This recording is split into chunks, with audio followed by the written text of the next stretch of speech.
Hello friends, welcome back to my channel. எல்லாரும் எப்படி இருக்கீங்க? எல்லாருமே நல்லா இருக்கீங்கன்னு நம்புகிறேன். நான் இங்கே ரொம்பவே சூப்பராக இருக்குங்க. என்னோட சேனலை சப்ஸ்கிரைப் பண்ண எல்லா ஃப்ரெண்ட்ஸுக்குமே ரொம்ப நன்றி. பண்ணாதவங்க என்னோட சேனலை சப்ஸ்கிரைப் பண்ணிக்கோங்க. இன்றைக்கி வீடியோ கொஞ்சம் இன்ட்ரெஸ்டிங்காக இருக்கும்னு நம்புகிறேன். அப்படி இல்லைன்னா ஸ்கிப் பண்ணி பார்த்துக்கோங்க. இன்றைக்கி vlog பார்த்திங்கன்னா சிம்பிளான கிச்சன் க்ளீனிங் vlog தான் பார்க்க போகிறோம். ஃபஸ்ட்டு நான் க்ளீன் பண்ணி எடுத்தது ஆயில் பாட்டில்ஸ் தான். ஆயில் பாட்டிலில் கொஞ்சமாக கல்லுப்பு, சோடா மாவு, கொஞ்சம் லிக்விடு, நல்லா கொதிக்கிற தண்ணி ஊற்றி நல்லா ஊற வச்சுட்டேன். இது ஆஃப் டே போல் நல்லா ஊறிட்டே இருந்துச்சு. அதுக்குள்ளே க்ராசரிஸ் இருக்கிற பாட்டில்ஸ் எல்லாமே வாஷ் பண்ணலான்ட்டு அது எல்லாமே எடுத்திருந்தேன். அது எல்லாமே வாஷ் பண்ணிட்டும் இருந்தேன். அதுக்கப்புறமா ஆயில் பாட்டில்ஸுமே நல்லா ஊறிடுச்சு. அதையுமே நல்லா வாஷ் பண்ணலான்ட்டு எடுத்துட்டேங்க. உள்ளே மட்டும் நான் அந்த உப்பு, சோடா மாவெல்லாம் போட்டதால் ரொம்ப அழித்து தேய்க்க வேண்டிய வேலைலாம் இல்லை. டூத் ப்ரஷ்ஷை வச்சு தான் உள்ளே நல்லா தேய்ச்சிருந்தேன். அதுவே நல்லா க்ளீனாக ஆகிடுச்சு. மேலே மட்டும்தான் கொஞ்சம் எண்ணெய் பசையாக இருந்ததால் கொஞ்சம் ஸ்டீல் நார் போட்டு ஒரு 1/2 hour எடுத்தது அந்த ஆயில் பாட்டில்ஸ் க்ளீன் பண்ணுறதுக்கு மட்டும். அதை நல்லா தேய்ச்சாச்சு. எல்லாமே ஒரு பாட்டிலுமே ரொம்ப பசையாக இருந்துச்சு. எல்லாமே தேய்ச்சி எல்லாமே வாஷ் பண்ணியாச்சு. ஆயில் பாட்டில்ஸ் ஊற வச்சு கழுவுறதுக்கும் ஒரு 1/2 day பிடிக்கும். அதே மாதிரி காயறதுக்குமே ஒரு 1/2 day ஆகும். ஏன்னா உள்ளே ஈரம் வந்து காயறது ரொம்ப கஷ்டம். அதனால் எல்லாமே வாஷ் பண்ணிவிட்டு அதை அப்படியே வச்சுட்டு போயாச்சுங்க. நெக்ஸ்ட்டு வந்து கவுண்டர் டாப் தான் க்ளீன் பண்ணலான்ட்டு அங்கே இருக்கிற எல்லா மிக்ஸி எல்லா ஐட்டம்ஸுமே எடுத்து கீழே வச்சுட்டு அது எல்லாமே க்ளீன் பண்ணிகிட்டு இருந்தேன். எப்போயுமே ரெகுலராக க்ளீன் பண்ணிகிட்டே தான் இருப்பேன். ஆனாலுமே இது கொஞ்சம் ஃபெஸ்டிவல் வேறு வருது இல்லைங்களா, அதனால கொஞ்சம் டீப்பாக இருக்கட்டுமேனுட்டு எல்லாமே எடுத்துகிட்டு எல்லாம் நல்லா தேய்ச்சி க்ளீன் பண்ணிகிட்டு இருந்தேன். கிச்சனை வந்து கொஞ்சம் சிம்பிளாக ஏதாவது மாற்றலாம் அப்படின்ட்டு தான் இருக்கிறத வச்சுட்டு லைஃப்பை சந்தோஷமாக வாழ கற்றுக்கணும். அப்போ தான் வாழ்க்கை ரொம்பவே நல்லா இருக்கும். ஏன்னா நம்மக்கிட்ட என்ன இருக்குது, சின்ன சின்ன விஷயங்களில் நிறைய சந்தோஷத்தை அனுபவிச்சிட்டோம் அப்படின்னாலே நம்மளோட வாழ்க்கை நமக்கு பிடிச்ச மாதிரி மாறும்னு அர்த்தம். மற்றவங்கள பார்த்து எந்த விஷயங்களுக்கும் ஏங்கக்கூடாது. ஏன்னா ஒருத்தங்க வாழ்க்கை ஒரு மாதிரி இருக்கும். அங்கே போய் பார்த்தா தான் தெரியும் அவங்களுக்கு என்ன கஷ்டம் இருக்குன்னு. லைஃப்பில் ரொம்ப மிராக்கிள்ஸ் நடக்கும். அந்த மிராக்கிள்ஸ் வரும்போதே அதை அக்செப்ட் பண்ணிக்கணும். நம்மளை சுற்றி பாசிட்டிவாக வச்சுக்கிட்டாலே எந்த கெடுதலுமே நடக்காது. இந்த சந்தோஷம்தான் நம்மளுக்கு. இதுவுமே அமேசான்லேருந்து இந்த லைட்டை வாங்கியிருந்தேன்.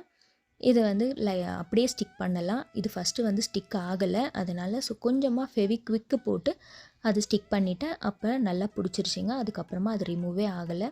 இந்த வாலில் வந்து ரொம்ப எண்ணெய் பசை அது இது ஆகிட்டே இருக்கிறதால இந்த வால் ஸ்டிக்கர் வந்து எங்கள் நாத்தனார் வாங்கியிருந்தாங்க. அவங்க உனக்கு வேணும்னா நீ எடுத்துகிட்டு போனாங்க. ஸோ நான் எடுத்துகிட்டு வந்து இதை சரி ஓகே இங்கே ஸ்டிக் பண்ணிக்கலான்ட்டு இங்கேயுமே பண்ணிட்டேன்.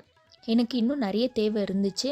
அதனால் ஒரு ரோலுமே வாங்கியிருந்தேன். மீஷோவில் தான் வாங்கியிருந்தேன் இதை. என்னோடய கிச்சனை கொஞ்சம் சிம்பிளாக கொஞ்சம் அழகாக மாற்றலாமே, அப்போ தானே நம்மளுக்குமே சமைக்கிற இன்ட்ரெஸ்ட் எல்லாமே வரும்.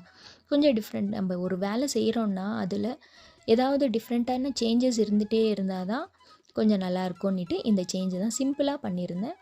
அப்புறம் ஆயில் பாட்டில்ஸ் எல்லாமே காஞ்சிருச்சு. அது எல்லாமே ரீஃபில் பண்ணலான்ட்டு அது எல்லாமே பண்ணிகிட்டு இருந்தேன். இது நைட் ஒரு 10 o'clock எடுத்த வீடியோ தான். அது வரைக்கும் அது நல்லா காஞ்சிருச்சு. அப்புறமா ஒரு பாட்டிலையும் ஒரு ஆயிலையும் ரீஃபில் பண்ணி வச்சுட்டேன். ஒரு பாட்டிலில் வந்து நல்லெண்ணெய், இன்னொரு பாட்டிலில் செக்கில் ஆட்டின கடலெண்ணெய், இன்னொரு பாட்டிலில் ரீஃபைண்ட் ஆயில். அந்த ஸ்ப்ரே பாட்டிலில் மட்டும் என்னெல்லாம் நம்ம பொரிக்கிறோமோ அந்த எண்ணெய் ரிமைனிங் பேலன்ஸ் இருக்கிறத ஃபில்ட்ரு பண்ணிவிட்டு அதில் ஊற்றி வச்சுருவேங்க. ஏன்னா தோசைக்கும் சப்பாத்திக்கு இதுக்கெல்லாமே யூஸ் பண்ணிப்பேன் அந்த எண்ணெயை. அப்புறமா க்ராசரிஸ் எல்லாம் கழுவுன பாட்டிலை வந்து நல்லா காய வச்சாச்சு. நிறைய ஹெல்ப் பண்ணாங்க, எங்கள் நாத்தனாருமே இருந்திருந்தாங்க. அதனால் அவங்க ஹெல்ப் பண்ணதால் என்னால் கொஞ்சம் சீக்கிரமாக முடிக்க முடிஞ்சிச்சு. இல்லாட்டி நம்மளும் கடைக்கு போகணும், அந்த வேலையும் பார்த்துட்டு இந்த வேலையும் பார்க்க முடியாது, ஒருத்தராலேயே பண்ண முடியாது. அப்புறம் இருக்கிற க்ராசரிஸையே எல்லா பாட்டில்ஸுமே வாஷ் பண்ணிவிட்டு அதில் எல்லாமே ஃபில் பண்ணி வச்சுட்டோம். ரவை மட்டும் கொஞ்சம் வண்டு பிடிச்ச மாதிரி இருந்துச்சு. ஸோ அதை மட்டும் ஜல்லிச்சுட்டு அதை மட்டுமே அது எல்லாமே ரீஃபில் பண்ணி வச்சாச்சுங்க. எதுவுமே புதுசாக வாங்கிட்டுலாம் வரல, இருக்கிற க்ராசரிஸே வச்சு தான் ரீஃபில் பண்ணிகிட்டு இருந்தோம். கொஞ்சம் டிஃப்ரெண்ட்டாக சேஞ்ச் பண்ணலான்ட்டு சின்ன பாட்டில்ஸ் எல்லாம் அந்த ட்ரே உள்ளே வச்சுட்டேன். இந்த மாதிரி பெரிய பெரிய பாட்டில்ஸ் மட்டும் இன்னும் ஒரு 6 பாட்டில் ஆர்டர் பண்ணியிருக்கேன். இன்னும் எனக்கு ரிசீவ் ஆகலை.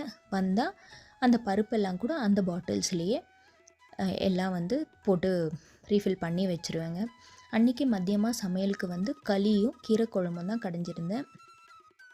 களி மட்டும் நல்லா வேகணுங்க. நான் கொஞ்சம் சாப்பாடு ஜாஸ்தியாக எடுப்பேன். மாவு வந்து கொஞ்சம் கம்மியாக தான் போடுவேன். அதை நல்லா ஒரு 2 டைம்ஸ் கிண்டிகிட்டே இருந்தோன்னா இந்த மாதிரி ஆயில் பசையோடு இருக்கும். அப்போ அந்த களி வந்து ரொம்ப சாஃப்டாக சாப்பிட்றதுக்கு நல்லாயிருக்கும். என்னோடய சிம்பிளான சேஞ்சு எனக்கு ரொம்பவே பிடிச்சிருந்தது என் கிச்சன். உங்களுக்கெல்லாம் எப்படி இருந்துச்சுன்றதையும் கமெண்ட்டில் ஷேர் பண்ணுங்கள். இது வந்து நெக்ஸ்ட் டே எடுத்த விலாக் தான். இது ஃப்ரைடே மார்னிங் பூஜையுமே பண்ண ஸ்டார்ட் பண்ணிட்டேன். இது ஃபஸ்ட்டு வந்து உருளியில் பூவெல்லாம் அடுக்கிட்டேன். அதில் வந்து கொஞ்சம் பச்சை கற்பூரமும் ஜவ்வாதும் சேர்த்துட்டு அதுக்கப்புறமா தாங்க உருளியில் பூ அடுக்கவே போனேன். எனக்கு பூஜை அறையை துடைக்கிறது எல்லாமே வந்து அந்த தண்ணியில் கொஞ்சமாக பச்சை கற்பூரமும் ஜவ்வாதும் சேர்த்து தான் ஃபோட்டோஸ் எல்லாமே துடைப்பேன். அதே மாதிரி பஞ்சபாத்திரத்துலேயும் கொஞ்சமாக வந்து பச்சை கற்பூரம் போட்டுப்பேன். துளசி செடியை வளர்த்து நம்ம பூஜை பண்ணுறதால என்ன நன்மைகள் அப்படின்றத பார்க்கலாம். துளசினாவே லக்ஷ்மி கலாட்சம் உடையது. துளசி செடிகள் வந்து பூமியில் வைக்கக்கூடாதான். எப்பயுமே துளசி மாடும் இல்லை ஒரு தொட்டியில் வச்சு பூஜை பண்ணணும்னு சொல்கிறாங்க. இந்த துளசி மாடும் கூட ஊரில் இருந்து தான் வாங்கிட்டு வந்திருந்தேன். இதில் துளசி விதை, துளசி செடி நல்லா வளர்ந்ததுக்கு அப்புறமா தான் நானும் பூஜையே பண்ண ஆரம்பித்தேன். துளசி செடியில் லக்ஷ்மி இருக்கிறத தாண்டி சயின்டிஃபிக்காகவே நிறைய ஆன்டிபயோட்டிக்ஸ் இருக்குது. இந்த துளசி செடியில் மட்டும் ஒரு நாளைக்கு 20 மணி நேரம் ஆக்சிஜனை வெளியிடுமா. இது வந்து ரொம்ப ரேர். நிறைய மரங்கள் செடிகள் எல்லாமே 12லேருந்து 15 மணி நேரம் தான் ஆக்சிஜனை வெளியிடுமா. ஆனால் துளசி செடியில் மட்டும்தான் ஒரு நாளைக்கு 20 மணி நேரம் ஆக்சிஜனை வெளியிடுமா. அதனால் நம்மளால் பூஜை பண்ண முடியலன்னாலும் அட்லீஸ்ட் ஈவினிங்காவது ஒரு விளக்கேற்றிட்டு நல்லபடியாக பூஜையை பண்ணலாம். இன்றைக்கி வெள்ளிக்கிழமையை நல்லா சாம்பிராணி எல்லாமே போட்டு நல்லபடியாக ஆரத்தியும் காட்டியாச்சு.